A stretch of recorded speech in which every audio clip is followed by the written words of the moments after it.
안녕하세요. 최인호입니다. 방송 제목이 최인호에게 애정과 기대를 품었던 분들에게 사과 말씀드립니다. 예, 사과 방송입니다. 갑자기 왜 사과를 하게 되었느냐? 어떤 변화가 있었기 때문이죠. 이런 댓글을 보았습니다. 최인호 씨의 한계가 나오네요. 제대로 지적하신 것 같습니다. 뭐냐면요. 정신이 한 가지에 포커스 되다 보면 나무만 보이고 숲이 안 보입니다. 백말이 무효가 됩니다. 조심 좀 해주시고 숙고 좀 해주시면 안 될까요? 이렇게 저에게 요청을 하셔서 숙고에 들어갔습니다. 숙고를 해보라라고 말씀하시니까 숙고를 하게 되었어요. 여기가 옳고 그름을 따져야 될 때가 있지만 어쨌든 옳고 그름을 따져야 될 때가 있지만 상황 논리 이 말은 오해의 소지가 있지만 하시고자 하는 말씀은 나쁜 뜻의 상황 논리가 아니겠죠. 전체적인 상황을 좀 보자 이 얘기죠. 그래서 그게 더 필요하지 않나요? 라고 전봉조님이 써주셨는데 전혀 불쾌하지 않았습니다. 제대로 보시고 제대로 지적을 해주셨다 해서 제 마음속에 많은 변화가 있었고 숙고를 정말 하게 되었습니다. 고한자 곤님의 댓글 취지는 다 좋은데 다 맞는데 조롱은 하지 말아 주십사. 이 댓글 역시 저에게 많은 숙고를 하게 만든 댓글입니다. 아차, 이걸 내가 잊고 있었구나라는 생각이 들었습니다. 지방 경선, 경기도지사 지방선거 경선 당시에 페이스북에서 제가 사실 항상 이렇게 말했거든요. 이재명 도지사에 대한 네거티브 음해 공격에 대해서 미셸 오바마의 이 말을 우리가 기억하고 행동해야 될 것 같다. 이런 글을 참 많이 썼었어요. 그들이 로우하게 나올 때, 저열하게 나올 때 같이 저열하게 하지 말고 우리는 하이하게 격조를 갖추면서 가야 한다. 이런 말을 제가 참 많이 했었는데 왜 그 말을 내가 까먹었을까? 후회되는 순간이었습니다. 그리고 인간은 이성만으로 논리 회로만으로 만들어진 동물이 아니고 감성이 매우 중요한 비중을 차지하는 그런 존재 아닙니까?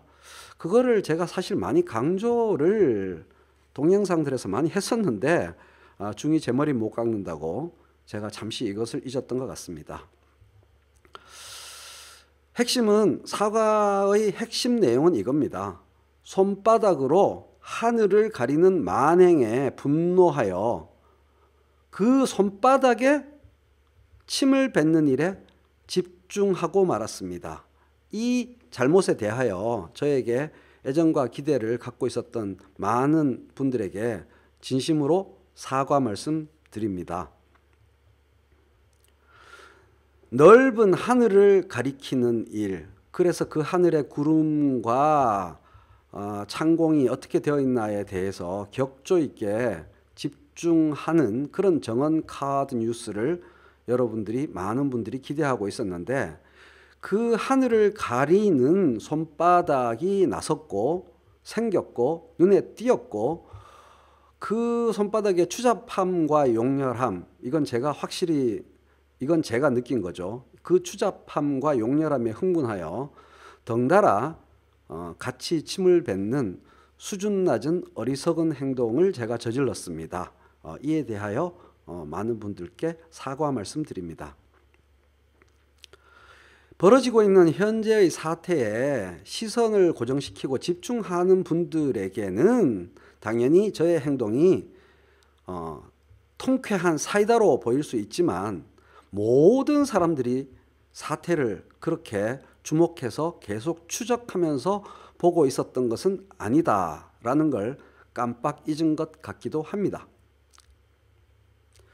최인호에게 애정과 기대를 갖고 있던 분들에 대한 사과 말씀, 저의 이 사과 방송이 그래도 우리 모두에게 뭔가를 남기는 의미 있는 사과가 되려면 여기서 말하는 하늘이 무엇이고 손바닥이 무엇인지 구체적으로 말씀드리는 게 맞을 것 같습니다. 여기서 말하는 하늘이란 역사와 진실 그리고 노동자입니다. 역사와 진실 그리고 노동자가 하늘입니다. 손바닥은 이것을 가리는 큰 손바닥 하나가 있고 또 작은 손바닥이 있습니다. 심각한 문제들을 안고 있는 최상천 교수의 동영상 강의가 발단이었습니다. 많은 분들이 알고 계시겠죠? 그 동영상에서 최상천 교수는 이재명 도지사가 그야말로 적극 지지하면서 적극 동참하고 있는 문재인 정부의 소득주도 성장이 가짜 소득주도 성장이라는 취지의 강의를 했습니다. 이 과정에서 진짜 제대로 된 소득주도 성장은 많은 분들이 모르셨겠지만 아우토반 건설을 비롯한 히틀러의 거시경제 정책이었다라고 상당한 시간을 할애해서 말씀을 하셨습니다. 이러한 놀랍고 새로운 주장은 모두 일본 극우 신군국주의자 타케다 토모히로의 히틀러의 경제정책이라는 책에서 가져오고 인용한 것임이 밝혀졌습니다. 그 타케다 토모히로는 히틀러의 경제정책, 바로 이 책입니다.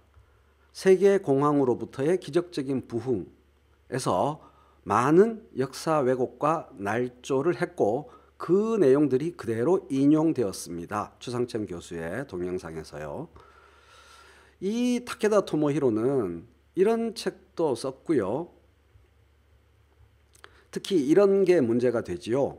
교과서에는 실리지 않은 대일본 제국의 진실, 이런 책을 쓰면서 대일본 제국이라는 용어를 쓴 것만 봐도 충분히 어떤 내용인지 짐작이 가실 겁니다. 대일본 제국의 국가 전략, 일본은 왜 단기간에 아시아 최강이 되었던 것인가? 히틀러가 한 방식을 따라해서 그렇게 되었겠죠. 왜 단기간에 아시아 최강이 되었던 것인가? 그러한 내용을 밝히는 책을 쓴 저자가 타케다 토모히로입니다. 세계에 대한 해석에서 머니 전쟁, 화폐 전쟁으로서의 제2차 세계대전, 왜 히틀러는 노벨 평화상 후보가 되었던 것인가? 이런 책을 쓴 사람이죠. 교과서에 나오지 않는 태평양 전쟁의 대오해, 허식과 오해투성이 태평양 전쟁의 진실에 다가간다 라면서 미화를 열심히 한 그런 사람입니다. 일본의 지만원 같은 자죠.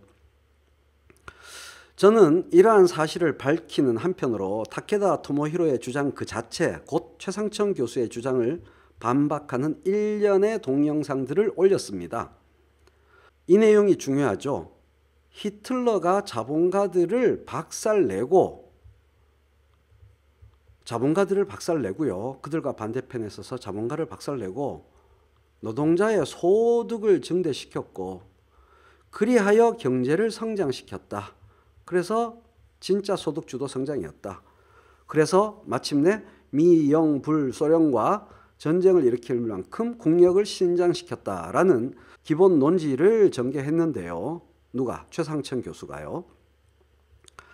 여기서 가려진 사실이, 왜곡된 사실이, 은폐된 사실이 국가가 자본과 맞서서 독점대자본을 박살내기는커녕 독점대자본과 결탁을 넘어서서 자웅동체 한 몸이 되었다는 사실, 그리고 나치 하에서 노동자에 대한 탄압과 착취가 대대적으로 자행되었다는 사실, 노조에 대한 상상을 초월한 탄압이 있었다.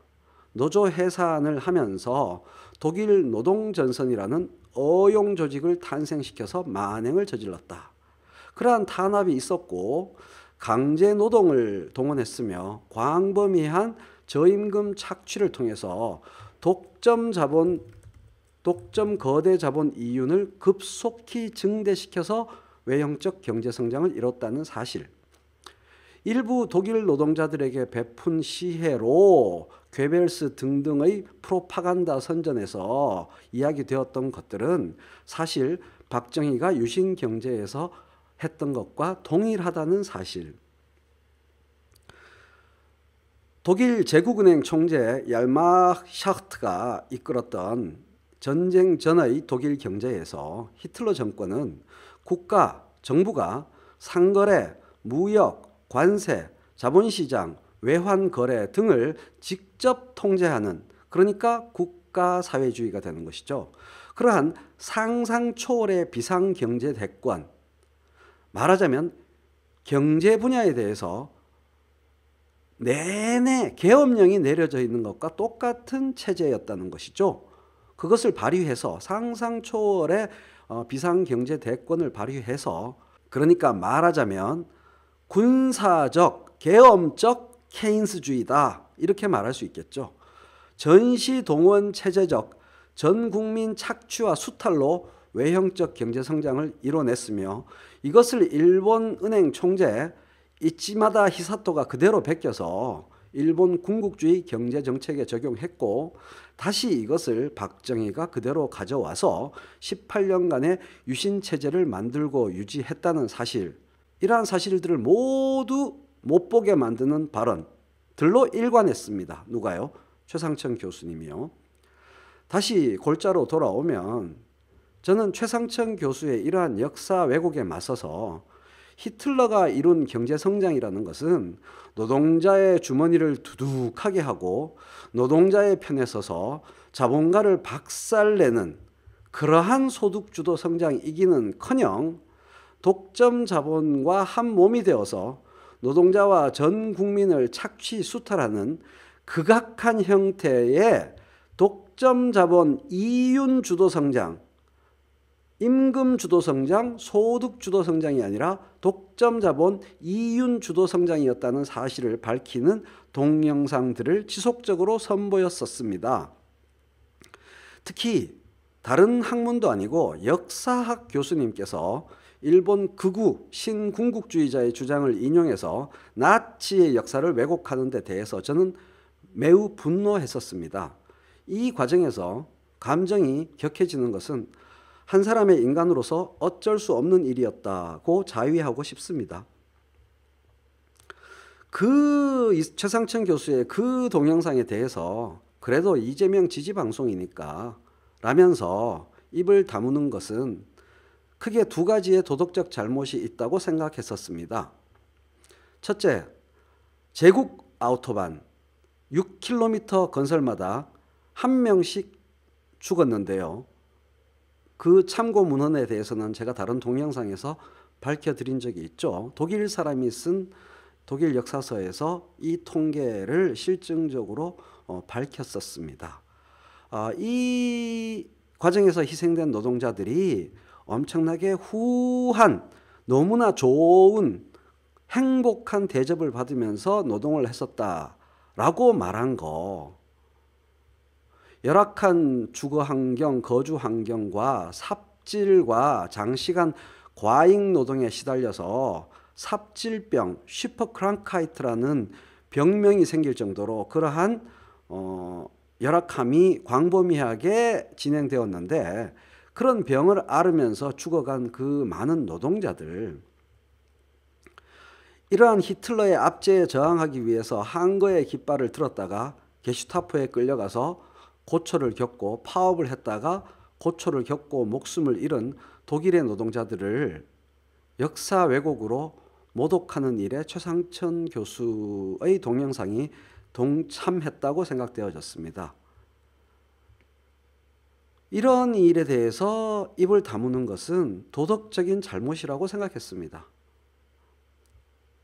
둘째, 이러한 잘못에 대해서 입을 다무는 것은 우리 역시 계파적 시각에 눈이 멀어서 똥파리와 동일한, 그 극문 똥파리와 동일한 도덕적, 역사적, 정치적 수준에 우리가 있다는 것을 보여주는 꼴이 되는 것입니다. 스스로 증명하는 꼴이 되는 것입니다. 저는 그렇게 판단합니다. 저 건너편에 있는 적을 공격하는 일에 이것은 소재가 무엇이어도 상관이 없고 전선이 어떻게 갈리든 상관이 없습니다. 동서고금 언제 어느 때나 건너편에 있는 적을 공격하는 일에 100%의 시간과 노력을 기울이고 우리 안에서 벌어지는 잘못에 제로의 시간과 노력을 기울이는 것은 동서고금 언제 어느 곳에서나 모든 부패하고 몰락하고 썩어가는 무리의 특징이라고 생각합니다. 저는 앞으로도 하늘, 즉 나치의 역사적 진실을 밝히는데 적절한 시간을 지속적으로 할애할 겁니다. 또 진작에 이렇게 하고 있었고 그 기조로 쭉 계속 나갔으면 참 좋았을 텐데요. 많은 분들이 이렇게 하늘에 대해서 차분하게 길게 강의하는 것에 대해서 별로 관심들이 없는 것처럼 보였습니다. 그래서 저는 생각하기를 이 일에 대해서는 아예 언급하지 말았으면 하는 심리적 기류가 저변에 흐르는 게 아닌가 싶어서 매우 유감스러웠고, 이러한 유감이 저의 잘못의 원료가 되었을 수 있겠구나 이런 생각을 했습니다. 그게 아니고 사실은 간단한 이유였는데요. 길고 복잡한 이야기를 담은 동영상은 유튜브 세계에서 그다지 흥미를 끌 수 없는 동영상이지 않겠습니까? 나치를 용인하는 마음이 강해서 그렇다기보다는 그저 복잡하고 별로 흥미롭지 않은 이야기는 나의 1차적 관심사가 아니다 정도로 제가 해석하면 되는 게 아니었을까 생각합니다. 이제 손바닥에 대해서 말할 순서가 되었습니다. 당연히 하늘을 가린 최초의 손바닥은 두말할 것도 없이 최상천 교수님이지요. 아마도 최상천 교수라는 고유명사를 언급함이 없이 하늘 그 자체에 대해서 차분하게 강의를 했다면 아마도 가장 좋았을지도 모르겠습니다. 그러나 이재명이라는 이름이 거기에 끼어 있어서 제가 그렇게 하고 싶어도 그렇게 할 수가 없었습니다. 우리를 훨씬 벗어난 아주 큰 사람들의 그룹 속에서는 최상천 이재명이라는 이미지 연결이 있는데 여기에 최상천 히틀러라는 이미지 연결이 덧보태지면 향후에 정말 중요한 향후 시점에 무슨 일이 벌어질지 모른다라는 저의 우려가 아마도 저의 잘못에 크게 작용한 것 같습니다. 앞으로 최상천 교수가 나치 옹호 발언을 계속한다면, 그런데 이 나치 옹호 나치 찬양이라는 게 하일 히틀러 이런 걸 외친다거나 나치 상징물을 들고 흔든다거나 그런 것만을 지칭할 수는 없다고 생각합니다. 나치 역사 왜곡은 그만큼 심각한 문제입니다. 유럽에서는 이러한 나치 역사 왜곡 발언을 하는 것을 나치 찬양으로 명확하게 간주합니다. 그럼에도 불구하고 한국에서는 그와 같은 동일한 강도의 정서가 지배적이지는 않은 것 같습니다. 그래서 좀 완화시켜서 나치 옹호 발언을 계속한다면 저는 역시 최상천이라는 고유명사를 부득불 언급하면서 방송을 찍을 수밖에 없습니다. 하늘을 가리는 큰 손바닥 하나를 격하게 저격하니까 그 손바닥에 대해서 친근감을 갖고 있던, 애정을 갖고 있던 작은 손바닥들이 나타났습니다. 물론 그 손바닥들은 자신들 스스로가 모욕당했다고 느꼈겠지요. 사실 이 또한 감정의 동물이기 때문에 인간이 자연스러운 감정 흐름이라고 할 수 있습니다. 그러나 그렇다고 해서 그게 옳은 일일 수는, 정당한 일일 수는 없겠죠. 이 작은 손바닥들의 감정적 도발과 무근거하고 무지한 얼척없는 발언들이 바로 제가 빠진 함정이었습니다. 이 함정에 빠진 데 대해서 제가 사과 말씀을 드리는 겁니다. 작은 손바닥 하나의 얼척 없음에 대하여 불필요한 조롱을 과잉되게 한 것에 대해서 다시 한번 시청자 여러분들께 사과드립니다.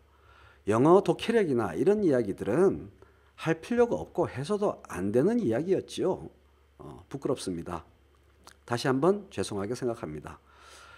조롱이나 무지의 폭로, 비아냥 등은 자한당과 박사모 라는 세력에 대해서 그걸 구사할 때는 여러분들 마음속에 불편함이 그다지 없고 대개는 통쾌함을 불러일으키겠지만 그래도 정들었던 사람들, 이재명을 지지한다는 사람들, 이재명을 끼워 넣는 사람들에 대해서 조롱, 무지의 폭로, 비아냥이 과잉되었을 때 그걸 지켜보는 여러분들 마음속에 많은 심리적 불편함과 불쾌감이 생긴다는 것을 확실히 깨닫게 되었습니다. 여러분의 감성을 무시하고 짓밟고 그걸 또 억지로 이기려 한 저의 오만, 흥분, 오류 그런 잘못들에 대해서 크게 반성하고 진심으로 사과 말씀 드리겠습니다. 진심으로 죄송하게 생각합니다. 저에게 애정과 기대를 갖고 있는 시청자 여러분들께 감정적 과잉과 몰입으로 손바닥을 송곳으로 찍는 행위나 손바닥에 침을 뱉는 그런 오류에 빠져버린 저의 잘못을 사과드립니다. 넓은 하늘에 집중하도록 하겠습니다. 손바닥에 대한 적절한 수준의 유감 표명만 해도 여러분들이 충분히 저의 말의 취지와 본뜻을 이해하고 적절하고 합리적인 스탠스를 취할 분들이라는 사실을 제가 잊은 것 같습니다. 항상 여러분의 애정과 기대를 잊지 않고 나치, 히틀러 문제뿐만 아니라 앞으로 어떤 주제와 소재가 대두되든 간에 항상 하늘을 가리키고 항상 하늘을 함께 보고 숲을 보고 이야기하는 정언카드 뉴스가 되려고 노력하도록 하겠습니다. 다시 한번 제가 부끄러움을 느끼고 여러분께 정말 죄송한 마음이 들었다는 말씀을 드리겠습니다. 감사합니다.